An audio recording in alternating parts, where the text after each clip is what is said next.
A 5-year-old girl solves a decades-old mystery, and when the police hear her story, they can't believe what they hear. Maplewood, a small town in the heart of Ohio, seemed frozen in a time that refused to move forward. It was March 2025, and the tree-lined streets, with their weathered wooden houses and gardens full of wildflowers, still whispered stories of a past no one could forget. In the center of town, a square with a white gazebo held a small memorial. A plaque bearing the name of Lily Harper, a 7-year-old girl who vanished in 1975 without a trace. Every year, the townspeople lit candles and left flowers, a ritual that had become a blend of hope and resignation. But for the Harper family, the pain was a constant companion, an echo that reverberated in every corner of their lives. Ana Harper, 5 years old, didn't fully understand why her grandmother Martha always stared out the window with glassy eyes, or why her mother Sarah sometimes fell silent mid-conversation. But Ana was curious, with a mind that wouldn't settle for the simple answers adults gave her. Her brown hair, always messy, and her green eyes full of questions, made her seem like a little explorer in a world she didn't yet comprehend. That Saturday morning, as the sun slipped through the slats of the blinds, Ana decided it was a good day to investigate. Her grandmother Martha's house, where Ana and her parents, Sarah and Tom, were spending the weekend, was a place full of secrets. Built in the 1950s, it had an attic Ana knew she wasn't supposed to enter. But the door was slightly ajar, and the creak of the wooden floor beneath her bare feet felt like an invitation. She climbed the stairs carefully, clutching her favorite stuffed bunny, Mr. Whiskers, under her arm.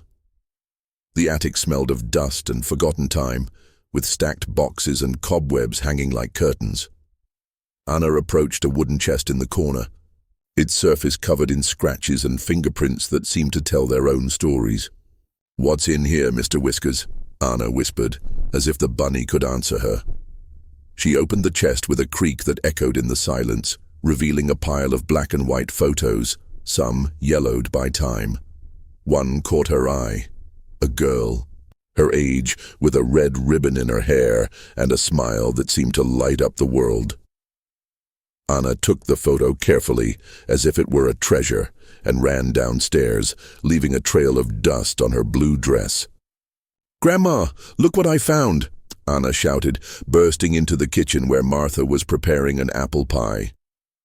Martha, a 65-year-old woman with gray hair tied in a bun and trembling hands, turned with a look of surprise that quickly turned into something deeper, something Ana couldn't decipher. "Where did you find that, sweetheart?" Martha asked, her voice breaking as she took the photo with shaky hands. Her eyes filled with tears, and Ana, confused, took a step back. "In the attic," Ana admitted, looking down. "I'm sorry." The door was open. "Who is she, Grandma? She's so pretty." Martha sat slowly in a chair, holding the photo as if it were the only thing anchoring her to reality. "It's Lily," she said finally, her voice barely a whisper. "My little sister. She was always laughing, running around the garden with that red ribbon in her hair. But one day, she disappeared." Ana furrowed her brow, trying to understand. "Disappeared? Where did she go?" Martha took a deep breath as if each word cost her immense effort. "We don't know, Ana. She disappeared while playing in the garden 50 years ago. We looked everywhere, but we never found her. The police, the neighbors, everyone helped. But nothing." Ana stepped closer to her grandmother and placed a small hand on her arm. "Can we look for her, Grandma? Maybe she's lost, like when Mr. Whiskers hid under the bed." Martha let out a bitter laugh, mixed with a sob. "Oh, sweetheart, if only it were that easy. Sometimes people get lost, and we can't find them, no matter how hard we try." Ana wasn't convinced. In her world, everything had a solution. If Mr. Whiskers could be found, why not Lily? But before she could say anything else, Sarah walked into the kitchen, carrying a tray of empty glasses. Seeing the photo on the table, her expression changed. "Mom, what's going on?" Sarah asked, setting the tray down with a thud. Her eyes moved from the photo to Ana, then back to Martha. Ana found a picture of Lily in the attic. Martha explained, wiping her tears with a handkerchief she pulled from her apron. "It's okay, Sarah. Just memories." Sarah knelt in front of Ana, taking her hands gently. "Sweetie, you shouldn't go up to the attic alone. It's dangerous, and there are things that make Grandma sad. But I want to help find Lily," Ana protested, her voice full of determination. "Grandma is sad, and if we find her, she'll be happy again." Sarah and Martha exchanged a look heavy with emotion. Sarah sighed, brushing Ana's hair. "You're so sweet, my love, but sometimes there are things we can't fix, no matter how much we try." That night, while Sarah and Tom discussed in hushed tones in the dining room, Ana sat on the couch with Mr. Whiskers, staring at the photo of Lily that Martha had let her hold for a while longer. Tom, a tall man with a short beard and tired eyes, approached Sarah, who was washing dishes with more force than necessary. "Should we tell her more?" Sarah asked, her voice low but tense. "She's only 5, Tom. She shouldn't be thinking about such dark things." Tom placed a hand on her shoulder, trying to calm her. "If we don't tell her something, she might keep investigating on her own. She's like you, Sarah, always curious. We can give her a simple version. Sometimes people get lost and we don't find them, but we remember them with love." Sarah nodded, though she didn't seem convinced. "Yes, and that we remember them with love. But I'm worried this will affect her. You saw how Mom reacted today. I don't want Ana growing up with that burden." Meanwhile, Ana, sitting on the couch, couldn't stop thinking about Lily. That night, when Sarah tucked her into bed, Ana curled up under the blankets with Mr. Whiskers and closed her eyes. In her dream, she saw a garden full of flowers with a swing gently swaying. There was Lily, with her red ribbon, smiling but with sadness in her eyes. "I'm lost, Ana," Lily said in the dream. "Help me." Ana woke with a start, her heart racing. She looked around, expecting to see Lily, but only Mr. Whiskers was by her side. "I'll help you, Lily," she whispered, clutching the bunny to her chest. "I promise." The next morning, as they ate pancakes in Martha's kitchen, Ana couldn't stop talking about Lily. "Mommy, what was Lily like? Did she like to play like me?" she asked, her mouth full of maple syrup. Sarah smiled, though her eyes were full of concern. "She was a very happy girl, Ana. She loved running around the garden, playing with her stuffed bunny, Mr. Floppy, and singing silly songs. Grandma always says she had the prettiest laugh in the world." Martha, who was pouring more coffee, set the pot down with a tremble. "Yes, her laugh," she murmured almost to herself. "You could hear it from the other side of the house." After she disappeared, the silence was the worst. Everything became empty. Tom, who had been reading the newspaper, looked up. "Mom, are you sure you want to do the memorial this year? It can be tough, especially with Ana here." Martha straightened her shoulders as if gathering strength. "We need to remember her, Tom, not just for me, but for the town. Lily deserves not to be forgotten. And Ana, she has a right to know who her great-great-aunt was." Ana, who had been listening closely, raised her fork. "I want to help with the memorial, Grandma. I can make a drawing for Lily. Did she like drawings?" Martha smiled, a smile that didn't reach her eyes. "She loved them, sweetheart. She was always drawing flowers and butterflies. I'm sure she'd love a drawing from you." Maplewood wasn't a large town, but it carried a history that weighed on its residents like a cloud that never lifted. The streets, lined with maple trees that gave the town its name, were filled with houses with porches where the elderly sat, reminiscing about better times. In the center, the square with the white gazebo was the heart of the town, a place where children played and adults gathered to chat. But it was also the site where, every year, the vigil for Lily Harper was held. A plaque on the gazebo read, "In memory of Lily Harper, 1968-1975, never forgotten." Around the plaque were spent candles and dried flowers, remnants of past vigils. Lily's disappearance had been a blow to Maplewood. In 1975, the town was even smaller, a place where everyone knew each other and doors were rarely locked. Lily had been playing in the garden of her home, just a few feet from the back door, when she vanished. Martha, then 15 years old, had been inside, helping her mother prepare dinner. When she went out to call Lily for a snack, there was no trace of her, only a swing still swaying and a silence that settled like an unwelcome guest. The police searched for months, questioning neighbors, scouring every inch of the nearby woods, but they found nothing. Some rumors claimed a strange man had been seen in town that day, driving a blue car no one recognized. Others whispered that perhaps someone from the town knew more than they let on. But over time, the leads faded, and the case became a dusty file in the police station. Ana didn't know all of this, but she felt it. There was something in the air of Maplewood, a sadness that seeped into the laughter of children and the conversations of adults. That Monday, when Sarah took her to the town's preschool, Ana decided to share her discovery during show and tell.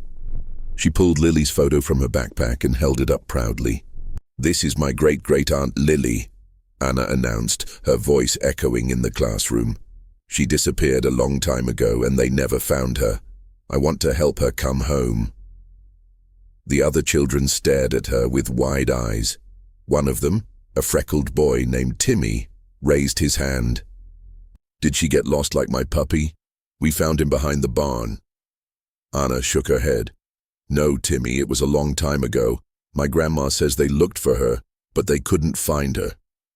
Mrs. Davis, the teacher, a middle-aged woman with round glasses and a kind smile, approached Ana. "Thank you for sharing, Ana. That's very interesting. Kids, this reminds us how important it is to always tell someone where we're going and stay close to adults, right?" The children nodded, and Mrs. Davis continued with the lesson. But at the end of the day, she called Sarah to tell her what had happened. When Sarah picked Ana up, her expression was a mix of concern and tenderness. "Ana, I didn't know you were going to take the photo to school," Sarah said as they walked to the car. "Why didn't you tell me?" "I wanted my friends to meet Lily," Ana replied, swinging her backpack. "Maybe someone knows where she is." Sarah sighed, opening the car door. "Sweetie, I wish it were that simple, but I'm glad you want to remember her. Just let's talk to Dad and Grandma before doing anything else, okay?"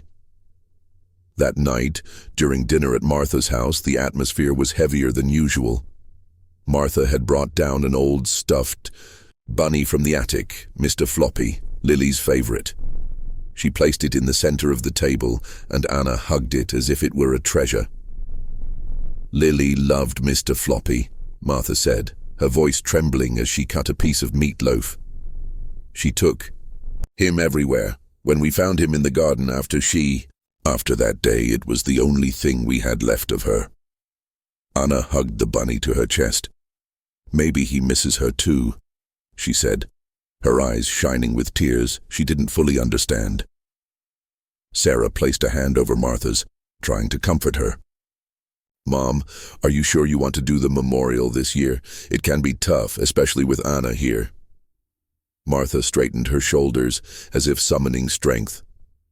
"We need to remember her, Sarah. Not just for me, but for the town. Lily deserves not to be forgotten. And Ana, she has a right to know who her great-great-aunt was." Ana, who had been listening closely, raised her fork. "I want to help with the memorial, Grandma. I can make a drawing for Lily. Did she like drawings?" Martha smiled, a smile that didn't reach her eyes. "She loved them, sweetheart. She was always drawing flowers and butterflies." I'm sure she'd love a drawing from you. After dinner, while Sarah and Tom washed the dishes, Ana went out to the backyard to play. The swing where Lily had been playing the day she disappeared was still there, though now it was rusty and covered in moss. Ana sat on it, swinging gently, when she noticed an elderly man walking down the street. It was Mr. Johnson, a 65-year-old man who lived alone at the end of the street. He always carried a cane and an old hat, and the town kids said he was a grump who didn't talk to anyone. "Mommy, who's that man with the cane?" Ana asked, running back to the kitchen. Sarah looked out the window and frowned. "That's Mr. Johnson. He lives alone. He's not very sociable, sweetie. Better stay here."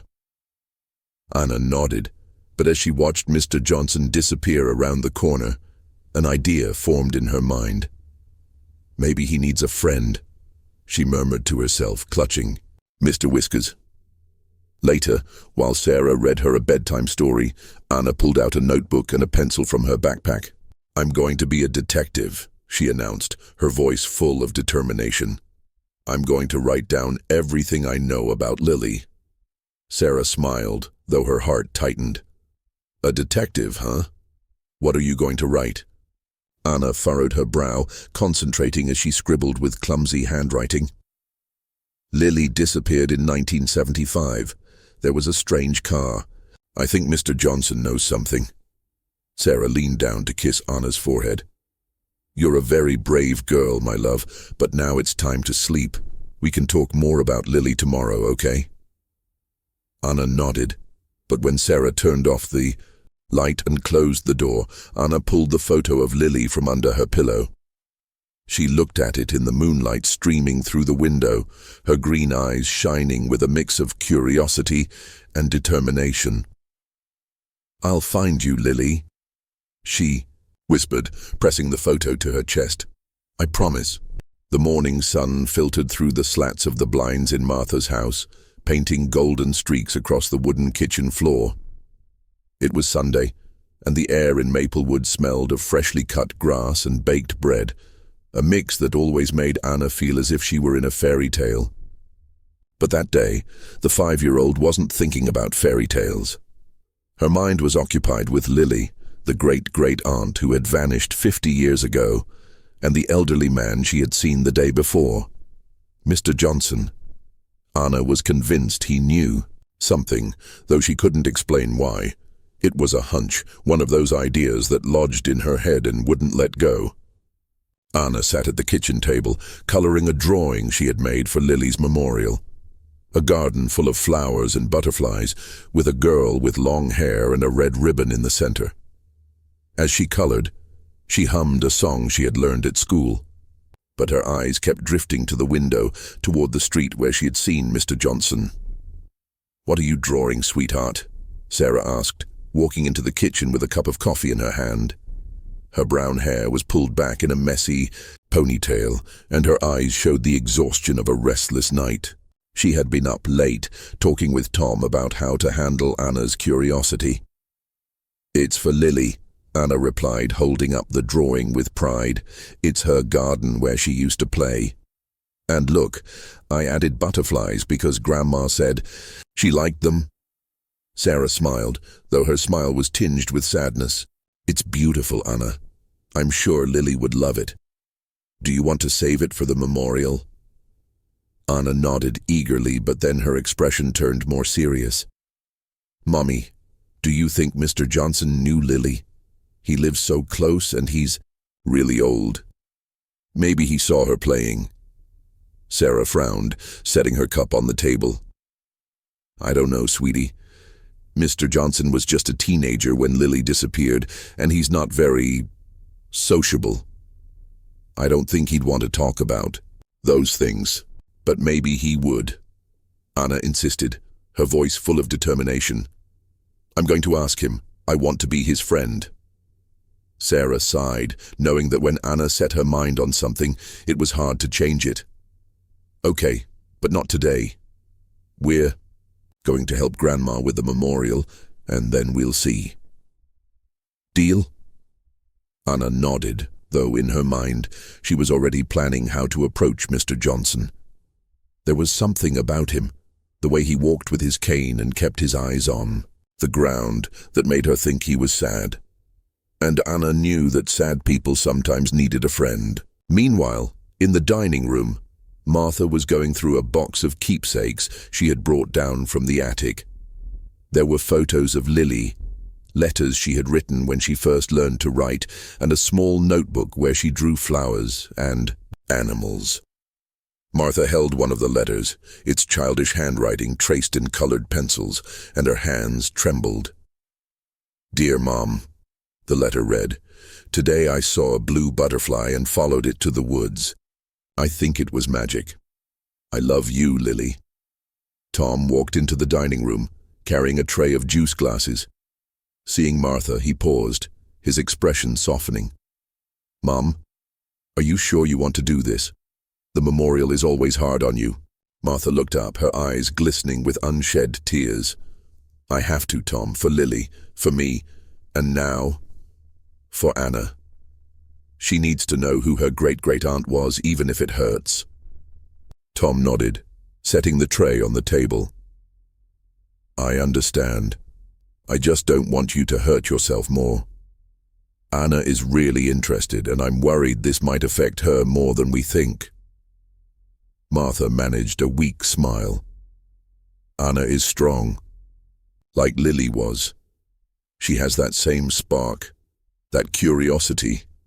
Maybe she can bring a little light to this darkness." Meanwhile, Ana had finished her drawing and was helping Sarah make sandwiches for lunch, but her thoughts were still on Mr. Johnson. When they were done, Ana asked for permission to go play in the garden. Sarah, busy with preparations, nodded without thinking too much. "Don't go far, okay?" she said as she sliced tomatoes. Ana ran out to the garden, Mr. Whiskers tucked under her arm. The rusty swing was still there, swaying slightly in the breeze. Ana sat on it, looking toward the street. And then she saw him, Mr. Johnson, walking slowly with his cane, his old hat partially covering his wrinkled face. He carried a paper bag in his hand, likely from the town's grocery store. Ana didn't think twice. She jumped off the swing and ran to the fence that separated the garden from the street. "Hello, Mr. Johnson," she shouted, waving her hand enthusiastically. The old man stopped, surprised, and looked up. His gray eyes narrowed as he regarded Ana. "What do you want, kid?" he grumbled, his voice rough but not entirely hostile. "I'm Ana," she said, grinning from ear to ear. "I live with my grandma Martha over there." She pointed to the house. "I want to be your friend. You look sad, and I always make my friends laugh." Mr. Johnson blinked, clearly taken aback. He wasn't used to children approaching him, let alone speaking to him so naturally. "I don't need friends," he muttered, adjusting his hat. "Go play somewhere else." But Ana wasn't deterred. "My dad says everyone needs friends, even grumpy people. Can I walk with you? I won't be a bother, I promise." Mr. Johnson sighed, looking at the girl with a mix of irritation and curiosity. There was something about her smile, the way her green eyes sparkled, that reminded him of someone. But he couldn't quite place who. "Fine," he said, finally shrugging, "but don't make noise. And don't touch anything." Ana nodded eagerly and hopped over the fence with a bit of difficulty, landing with a small stumble. She ran to catch up with Mr. Johnson, walking beside him as he slowly made his way to his house, a small wooden structure at the end of the street. The house was surrounded by an overgrown garden, with tall grass and wildflowers growing unchecked. The paint on the walls was peeling, and the windows had grey curtains that looked like they hadn't been washed in years. "Do you live alone?" Ana asked, looking at the house curiously. "Yes," Mr. Johnson replied, his tone curt. "And I like it that way. I don't like visitors, so don't think this is going to be a regular thing." Ana ignored his tone and kept talking. "My grandma lives alone too, but we come to visit her. She says she feels lonely sometimes. Do you feel lonely?" Mr. Johnson stopped, turning to look at her. For a moment his expression softened, as if Anna's words had touched something deep inside him. But then it hardened again. "That's none of your business," he said, and continued walking. When they reached the house, Mr. Johnson opened the door with a key he pulled from his pocket. The inside was as gloomy as the outside. Old furniture, a couch covered with a faded blanket, and shelves full of dusty books. But what caught Anna's attention was a wooden box in the corner, similar to the one she had found in her grandmother's attic. "What's in that box?" Anna asked, pointing at it with her finger. Mr. Johnson tensed, his hand gripping the cane more tightly. "Nothing that concerns you," he said, his voice colder than before. "I told you not to touch anything." But Anna, with the curiosity of a 5-year-old, couldn't resist. While Mr. Johnson set the grocery bag in the kitchen, Anna approached the box and carefully lifted the lid. Inside, she found a pile of old items. A pair of leather gloves, a notebook with yellowed pages, and something that made her heart skip a beat. A faded red hair ribbon, identical to the one Lily wore in the photo she had found. "Look, Mr. Johnson," Anna exclaimed, holding the ribbon with both hands. "It's like Lily's, the one in my grandma's picture. Did you know her?" Mr. Johnson came out of the kitchen with a glass of water in his hand, but upon seeing the ribbon, the glass slipped from his fingers and shattered on the floor, breaking into 1,000 pieces. His face paled, and for a moment it looked like he might faint. "Where did you find that?" he shouted, his voice trembling with a mix of fear and anger. Anna stepped back, frightened by his reaction. "It was in the box," she said, her voice small. "I'm sorry. I didn't mean to make you mad. It's like Lily's." Mr. Johnson sank into a chair, covering his face with his hands. His breathing was heavy, and Anna, despite her fear, approached slowly and placed a hand on his arm. "Don't be sad," she said, her voice gentle. "If it's Lily's, we can give it back to Grandma. She'll be happy." Mr. Johnson looked up, his gray eyes filled with tears. "You don't understand, kid," he murmured, almost to himself. "You don't understand what it means." Anna frowned, confused. "What does it mean? Did you know Lily? Do you know where she is?" Mr. Johnson shook his head but didn't answer. Instead, he stood with difficulty and took the ribbon from Anna's hands, placing it back in the box. "You need to go," he said, his voice calmer but still shaky. This isn't something you should talk about, not with anyone. Understood?" Anna nodded, though she didn't fully understand. "I'm sorry if I made you mad," she said, hugging Mr. Whiskers tightly. "I just wanted to help." Mr. Johnson looked at her for a long moment, and something in his expression changed. There was a deep sadness in his eyes, a guilt Anna couldn't comprehend. "I'm not mad at you," he said finally, "but there are things I can't talk about, not now. Go home, Anna." Anna left the house, walking slowly back to her grandmother's garden. Her mind was full of questions. Why did Mr. Johnson have Lily's ribbon?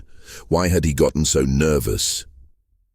When she got home, Sarah was on the porch, talking on the phone with Tom. "Anna, where were you?" Sarah exclaimed, hanging up the phone and running toward her. "I told you not to go far." "I went to see Mr. Johnson," Anna admitted, looking down. "I wanted to be his friend, and I found something." "Mommy, a ribbon like Lily's. It was in a box at his house." Sarah froze, her face paling. "What? Anna, you went to his house? And what's this about a ribbon?" Anna explained everything that had happened, from her conversation with Mr. Johnson to the moment she found the ribbon. Sarah listened in silence, her expression growing more tense. When Anna finished, Sarah took her hand and led her inside the house. "Mom," Sarah called, her voice trembling as they entered the kitchen. "You need to hear this." Martha, who was peeling apples for a pie, looked up. "What's going on, Sarah? Why do you look like that?" Sarah sat down, pulling Ana onto her lap. Ana went to Mr. Johnson's house. She says she found a hair ribbon, like the one Lily wore in the picture. Martha dropped the knife, which clattered to the floor with a metallic sound. "What are you saying?" she whispered, her voice barely audible. "A red ribbon?" Ana nodded, her voice small. "Yes, Grandma. It was red, but kind of old. Mr. Johnson got really nervous when he saw it. He told me to leave."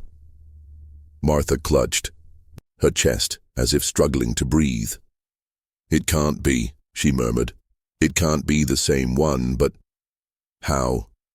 Why would he have something of Lily's?" Sarah took her mother's hand, trying to calm her. "We don't know, Mom. It could be a coincidence, but maybe we should talk to him. Or the police." Martha shook her head, her eyes filling with tears. "No, not yet. I don't want to open that wound without being sure. It's been 50 years, Sarah. I don't want false hopes." Ana, who had been listening quietly, looked up. "I'm sorry, Grandma," she said, her voice trembling. "I didn't mean to make you sad. I just wanted to help Lily." Martha knelt in front of Ana, taking her face in her hands. "It's not your fault, sweetheart," she said, her voice breaking. "You're a very brave girl. And maybe this means something. But for now, let the grown-ups handle it, okay?" Ana nodded, though her mind was still racing. That night, as Sarah tucked her into bed, Ana couldn't stop thinking about the ribbon and Mr. Johnson's reaction. There was something in his eyes, something that told her he knew more than he was willing to say.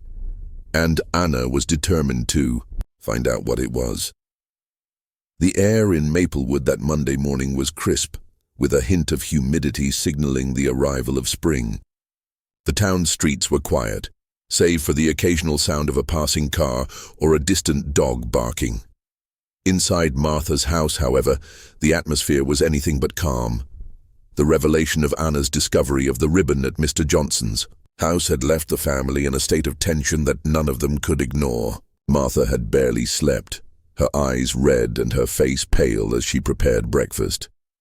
Sarah and Tom, who had spent the night discussing what to do, sat at the dining room table, their voices low but heavy with concern.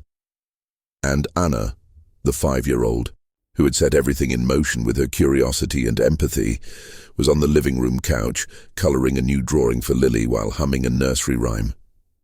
Ana didn't fully understand why the adults were so nervous, but she could feel it. There was something in the air, a heaviness that reminded her of the days when her grandmother would cry silently while staring out the window. The ribbon she had found at Mr. Johnson's house kept occupying her thoughts. Why did he have it? Why had he gotten so upset? Ana wanted answers, but she knew the adults wouldn't give them to her easily. So she decided she would talk to Mr. Johnson again, though this time she'd have to be more careful. In the kitchen, Martha was pouring coffee, her hands trembling as she filled the cups. Sarah, sitting across from her, watched with concern. "Mom, are you sure you're okay?" she asked, her voice soft but firm. "You don't have to do the memorial if you're not ready. We can wait." Martha shook her head, her expression resolute despite the dark circles under her eyes. "No. Sarah, I can't keep putting it off. Lily deserves to be remembered, and the town needs this as much as I do, but that ribbon..." Her voice broke, and she had to take a deep breath to continue. "I can't stop thinking about it. What if it's the same one? What if Mr. Johnson knows something?" Sarah took her mother's hand, squeezing it tightly. "We don't know yet, Mom. It could be a coincidence. There are lots of red ribbons in the world. But if it makes you feel better, we can talk to him. Or the police, if you'd rather." "No," Martha said quickly, her tone sharper than it had been in days. "I don't want to involve the police yet. I don't want false hopes, Sarah. It's been 50 years. If this leads to nothing, I don't know if I can handle it." Tom, who had been listening from the doorway, stepped into the kitchen with a serious expression.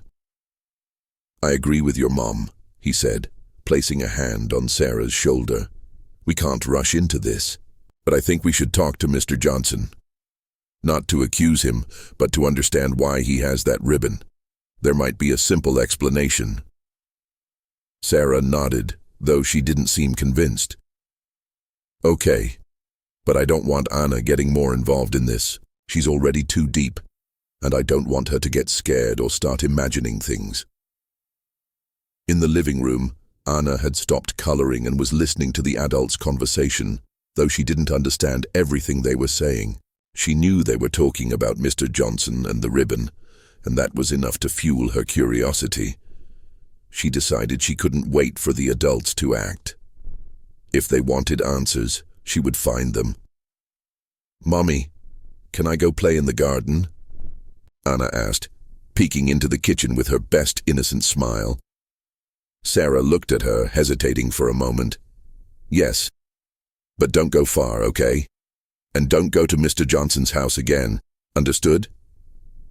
Ana nodded, though her fingers were crossed behind her back. "Yes, Mommy," she said, and ran out to the garden with Mr. Whiskers under her arm. The rusty swing was still there, swaying slightly in the breeze. Ana sat on it for a moment, looking toward the street. She didn't have to wait long. As if fate were on her side, she saw Mr. Johnson walking slowly down the sidewalk, his cane tapping the ground in a steady rhythm. He wore the same old hat and a worn-out jacket that seemed too big for his stooped frame. Ana jumped off the swing and ran to the fence, waving her hand enthusiastically. "Mr. Johnson, hi!" she shouted, her voice full of joy. The old man stopped, his expression hardening as he saw her. "You again," he grumbled, adjusting his hat. "I told you not to bother me anymore, kid." "I know," Ana said, her smile unwavering. "But I'm not bothering you, I just want to talk, and I brought you something." She pulled a drawing from her pocket, one she had made that morning. A bright sun with a smiling face and a rainbow. "It's for you, so you won't be sad." Mr. Johnson blinked, clearly caught off guard. He took the drawing with trembling hands, looking at it as if he didn't know what to do with it. "I don't need drawings," he muttered, but his tone was less harsh than before. "But thanks, I guess." Ana sat on the curb, inviting him to sit beside her.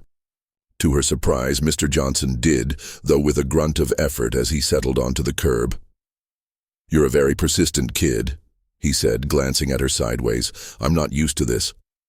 "My dad says I'm good at making friends," Ana replied, swinging her legs. "And I think you need one. Why are you so sad, Mr. Johnson?"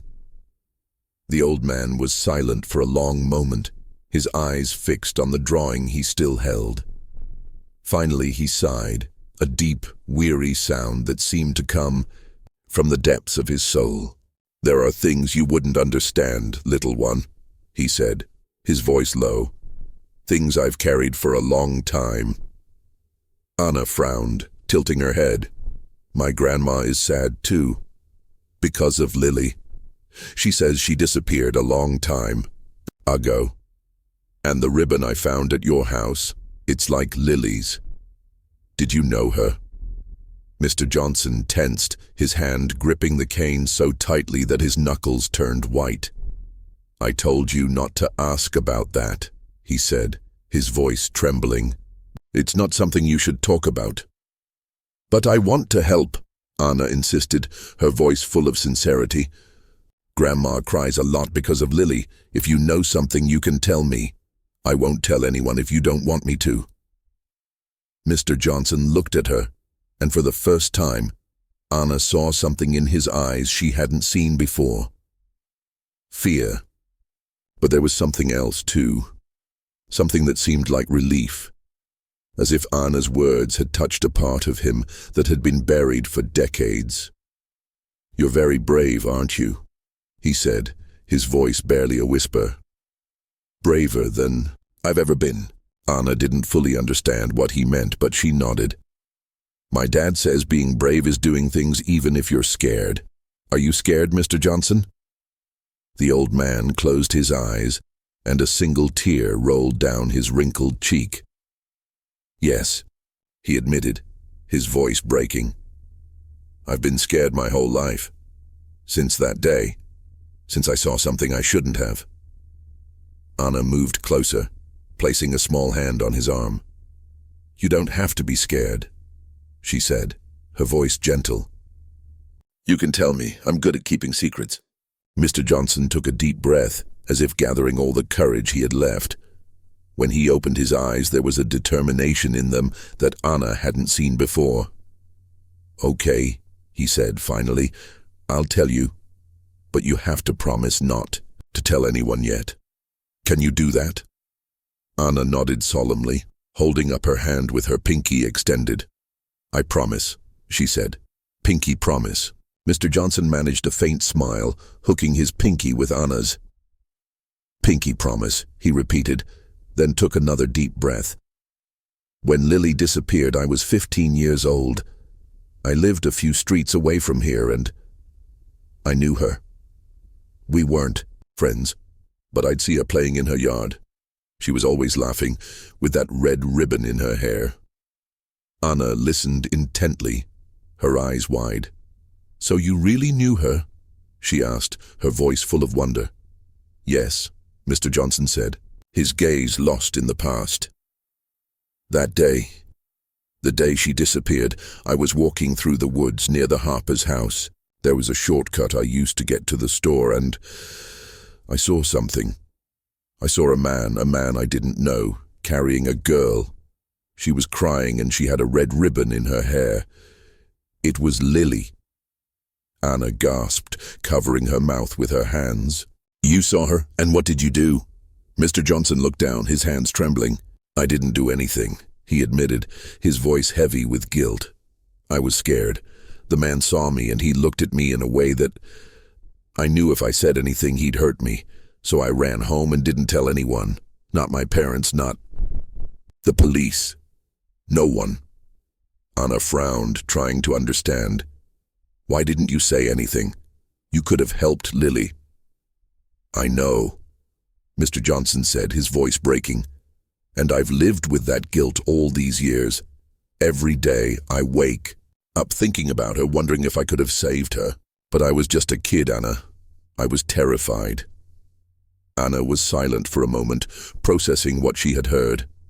Then she moved closer and hugged Mr. Johnson, her small arms wrapping around his stooped figure. "Don't be sad," she said, her voice soft. "You did something wrong, but now you can do something good. You can tell Grandma and the police. They can help." Mr. Johnson let out a sob, hugging Ana tightly. "You're an incredible kid," he murmured, his voice trembling. "I don't know if I have the courage to do that, but I'll think about it. For you, I'll think about it." Meanwhile, back at Martha's house, Sarah had gone out to the garden to look for Ana, only to find it empty. Her heart skipped a beat, and she ran to the street looking both ways. When she saw Ana sitting on the curb with Mr. Johnson, her relief mixed with a new wave of concern. "Ana!" she shouted, running toward them. "What are you doing here? I told you not to go far." Ana jumped up, running to her mother. "I'm sorry, Mommy," she said, her voice full of excitement. "But I talked to Mr. Johnson, and he told me something important about Lily." Sarah froze, her face paling. "What? What did he tell you?" Mr. Johnson stood slowly, leaning on his cane. "It's true," he said, his voice trembling. "I told her something I've kept to myself for 50 years. But I'm not ready to talk to more people yet. I need time." Sarah looked at him, her expression a mix of disbelief and caution. "Mr. Johnson, if you know something about Lily, you have to tell us. My mother has suffered her whole life because of this." "I know," he said, looking down. "And I'm sorry, but give me a little time, please." Sarah took Ana's hand, her mind racing. "Okay," she said finally. "But we can't wait long. This is too important." As they walked back to the house, Ana couldn't stop thinking about what Mr. Johnson had told her. He had seen Lily, he had seen the man who took her, but he hadn't said anything. Ana didn't fully understand why, but she knew she had done something good by talking to him. Maybe, just maybe, she could help Lily after all. The afternoon light filtered through the maple trees lining the streets of Maplewood, casting a golden hue on the pavement that contrasted with the heavy burden the Harper family carried. It was Tuesday, and the small town seemed to hold its breath, as if it knew something was about to change. Inside Martha's house, the tension was palpable. Since Mr. Johnson's confession the previous day, the adults hadn't stopped debating what to do. Ana, the 5-year-old who had set everything in motion with her curiosity and empathy, was at the center of the storm. Though she didn't fully grasp the magnitude of what she had accomplished, the ribbon, her friendship with Mr. Johnson, and her insistence on helping Lily had opened a door that had been closed for 50 years. Ana sat on the front porch, swinging her legs while playing with Mr. Whiskers, her stuffed bunny. She had spent the morning drawing more flowers and butterflies for Lily's memorial, but now her mind was elsewhere. She couldn't stop thinking about what Mr. Johnson had told her, that he had seen a man take Lily, that he had been too scared to speak up. Ana didn't fully understand why someone wouldn't help a crying girl, but she knew Mr. Johnson felt terrible about it. And if he felt terrible, maybe he could still do something good. Inside the house, Sarah and Tom sat at the dining room table, with Martha across from them. The box of Lily's keepsakes was open on the table, and Martha held the stuffed bunny, Mr. Floppy, as if it were the only thing keeping her grounded. Her eyes were red, and her voice trembled every time she spoke. "I can't believe it," Martha murmured, stroking the bunny with trembling fingers. "After all these years, Mr. Johnson knew something and never said anything.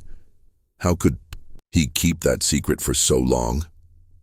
Sarah took her mother's hand, trying to comfort her. "We don't know everything yet, Mom. He said he needed time, but we can't wait too long.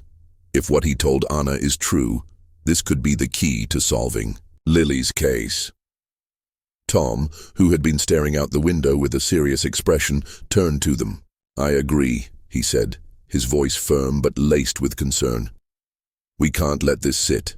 If Mr. Johnson saw something the police need to know, there might be leads we haven't explored yet." Martha shook her head, her eyes brimming with tears. "I'm not ready for that," she said, her voice breaking. "I don't want false hopes, Tom. It's been 50 years. What if this leads to nothing? I don't know if I can handle it." Sarah squeezed her mother's hand tighter. "I understand, Mom, but think about Lily. If there's any chance we can find answers, if we can bring closure to this, we have to try. For her, and for you." Martha closed her eyes, letting a tear roll down her cheek. "You're right," she whispered finally. "For Lily. But I don't know if I have the courage to face it." At that moment, Ana ran in from the porch holding Mr. Whiskers under her arm and a crumpled drawing in her hand. "Mommy! Grandma! Look what I made for Lily!" she exclaimed, holding up the drawing with pride. It was another garden, this time with a swing and a girl with a red ribbon surrounded by butterflies. Martha managed a faint smile, taking the drawing with shaky hands. "It's beautiful, sweetheart," she said, her voice soft.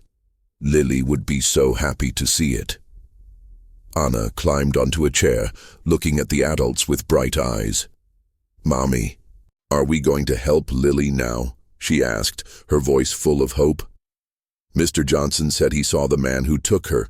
We can tell the police, right?" Sarah exchanged a look with Tom, her heart tightening.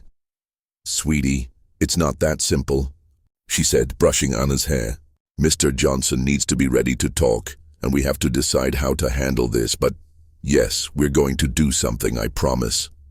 Ana frowned, not entirely satisfied with the answer. "But if we don't do it fast, The bad man might get away, she said, her voice full of worry. Mr. Johnson said he was scared. Maybe if we tell him he doesn't have to be scared, he'll talk. Tom knelt in front of Ana, looking into her eyes. You're a very brave girl, Ana, he said, his voice warm. And you're right. Mr. Johnson needs to know he's not alone. Maybe we can convince him to do the right thing. Sarah nodded, though her expression remained tense. I'm going to talk to him, she said, standing up from the table. We can't wait any longer. If he doesn't want to talk to the police, at least we need him to tell us everything. He knows. Martha looked up, her face pale. I'll go with you, she said, her voice trembling but resolute. I need to hear this for myself. I need to know. Ana, who had been listening closely, jumped off the chair. I want to go too. She exclaimed, her voice full of excitement. Mr. Johnson talked to me because I'm his friend. Maybe he'll listen to me again. Sarah hesitated, looking to Tom for support. I don't know if that's a good idea, Ana, she said, her tone gentle but firm. This might be difficult. I don't want you to get scared. Please, Mommy, Ana pleaded, her green eyes shining with determination. I want to help Lily and Grandma. I can be brave, I promise. Tom placed a hand on Sarah's shoulder, nodding. Let her go, he said quietly. Ana's right. She's the one who got Mr. Johnson to talk in the first place. Her presence might make a difference. Sarah sighed, finally giving in. Okay, she said, looking at Ana with a mix of pride and concern. But you have to stay by my side the whole time, understood? Ana nodded enthusiastically, hugging Sarah tightly. Understood, Mommy. We're going to help Lily, I know it. Half an hour later, Sarah, Martha, and Ana walked down the street toward Mr. Johnson's house. The sun was lower in the sky, casting long shadows across the pavement.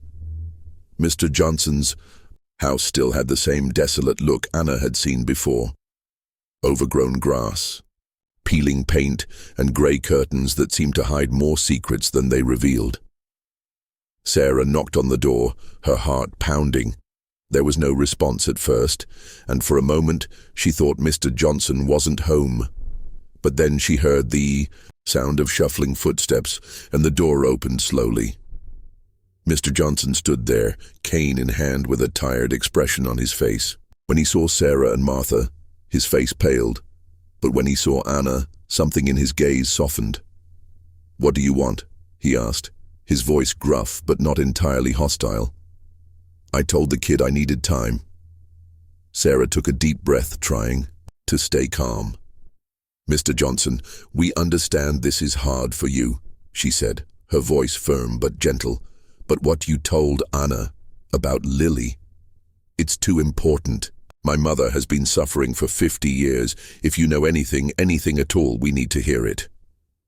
Martha stepped forward, her hands trembling as she held Mr. Floppy to her chest. Please, she whispered, her voice breaking. Lily was my sister. My little Lily. If you saw something that day, if you know anything, I'm begging you to tell me. Mr. Johnson looked down, his shoulders slumping even more. I don't know if I can, he murmured, almost to himself. I've lived with this for so long, the fear, the guilt. I don't know if I have the courage. Ana, who had been standing beside Sarah, stepped forward and took Mr. Johnson's hand. You can be brave, she said, her voice soft but full of conviction. My dad says being brave is doing things even when you're scared. And I'm here, with you. You're not alone. Mr. Johnson looked at her, and for a moment his eyes filled with tears. Ana's innocence, her unwavering faith, seemed to pierce through the layers of guilt and fear he had carried for decades. You're a special kid, Ana, he said, his voice trembling. Very special. Sarah placed a hand on Ana's shoulder, encouraging her to continue. Mr. Johnson, please, she said, her voice more urgent now. If you saw something, If you know who took Lily, we need to know. Not just for my mother, but for the whole town. For Lily." Mr. Johnson closed, his eyes taking a deep breath. When he opened them, there was a determination in his gaze that hadn't been there before. "Okay," he said finally. "I'll do it. For you, Ana, and for Lily." He invited them inside, and they sat in the dim living room of his house. The old furniture and the smell of dust filled the air, but no one seemed to notice. Mr. Johnson sat in a chair, his cane leaning against the wall, while Sarah, Martha, and Ana settled on the couch. Ana sat between her mother and grandmother, holding Martha's hand tightly. "I already told Ana part of this," Mr. Johnson began, his voice low but clear. "But I'll give you all the details I remember. It was 1975, the day Lily disappeared. I was 15 years old, and I was walking through the woods near the Harper's house. There was a shortcut I used to get to the store, and I saw her. I saw a man I didn't know, carrying a girl. She was crying, and she had a red ribbon in her hair. It was Lily." Martha let out a sob, covering her mouth with her hand. Sarah hugged her, her own eyes filling with tears. "Go on," Sarah said, her voice trembling. "What happened next?" Mr. Johnson looked down, his hands shaking. "The man saw me," he said, his voice heavy with guilt. "He looked at me in a way that I knew if I said anything he'd hurt me. He was tall, with dark hair and a scar on his left cheek. He was wearing a leather jacket and driving a blue car, one I'd never seen in town before. I ran home and didn't tell anyone. Not my parents, not the police. I was terrified." Ana, who had been listening quietly, frowned. "Why didn't you say anything?" she asked, her voice full of confusion. "You could have helped Lily." Mr. Johnson looked up, his gray eyes brimming with tears. "I know," he said, his voice breaking. "And I've lived with that guilt all these years. Every day I wake up thinking about her, wondering if I could have saved her. But I was just a kid, Ana. I was too scared." Martha sobbed again, clutching Mr. Floppy tightly. "My little Lily," she whispered, her voice full of pain. "She was so close, and no one knew." Sarah took a deep breath, trying to stay calm. "Mr. Johnson, do you remember anything else about that man?" she asked, her voice steady despite the tears in her eyes. "Anything that might help identify him?" Mr. Johnson nodded slowly, his gaze lost in the past. "The scar," he said. "It was very distinctive, shaped like a crescent moon. And the car, I think it was a Chevy, dark blue, with a dent on the driver's side. I'll never forget it." Sarah jotted down the details on her phone, her hands trembling. "Thank you," she said, her voice filled with gratitude. This might be what we need to reopen the case." Mr. Johnson looked down, his expression full of regret. "I'm sorry," he murmured. "I'm sorry I didn't speak up sooner. I'm sorry for causing you so much pain." Martha looked up, her eyes filled with tears, but also with a strange calm. "Thank you," she said, her voice trembling. "Thank you for speaking now. I know it wasn't easy." Ana, who had been quiet, moved closer to Mr. Johnson and hugged him.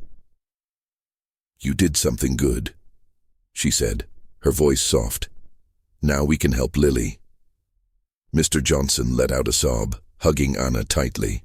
"You're an incredible kid," he murmured, his voice trembling. "Thank you, Ana. Thank you for giving me the courage to do this." As they left Mr. Johnson's house, the sun was setting, painting the sky in shades of orange and pink. Sarah, Martha, and Ana walked back home in silence, each lost in their thoughts. Sarah knew that what came next would be difficult. They would have to contact the police, reopen the case, and face the possibility that after all this time they might find nothing. But she also knew this was a step toward closure, something her mother had been seeking for 50 years. That night, after putting Ana to bed, Sarah and Tom sat with Martha in the kitchen. They had called the local police, and a detective had agreed to meet with them the next day to take Mr. Johnson's statement and review the details he had provided. Martha was silent, holding a cup of tea that had gone cold long ago. "Are you okay, Mom?" Sarah asked, placing a hand on her shoulder.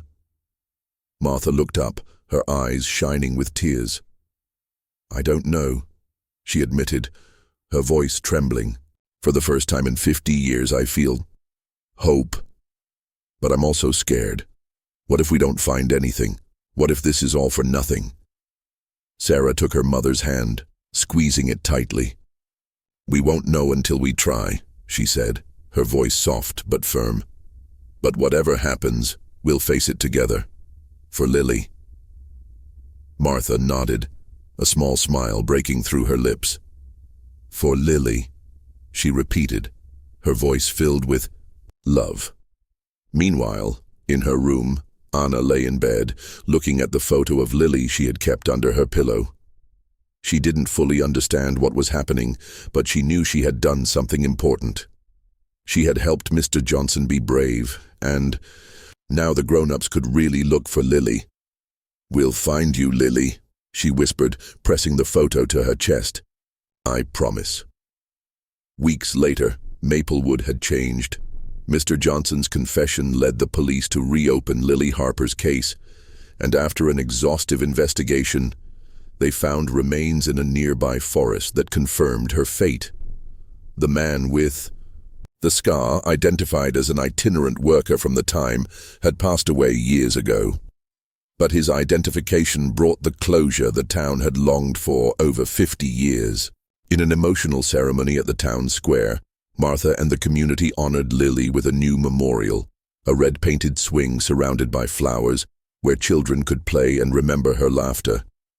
Ana, now known as the town's little heroine, placed a drawing of butterflies on the swing, whispering, "We found you, Lily." Martha, with tears of gratitude, hugged her granddaughter, feeling a peace she thought she'd lost forever for the first time in decades. Mr. Johnson, freed from his guilt, attended the event, thanking Ana with a trembling handshake. Though the pain would never fully disappear, Maplewood had found a way to heal, thanks to the courage and empathy of a 5-year-old girl who never stopped believing.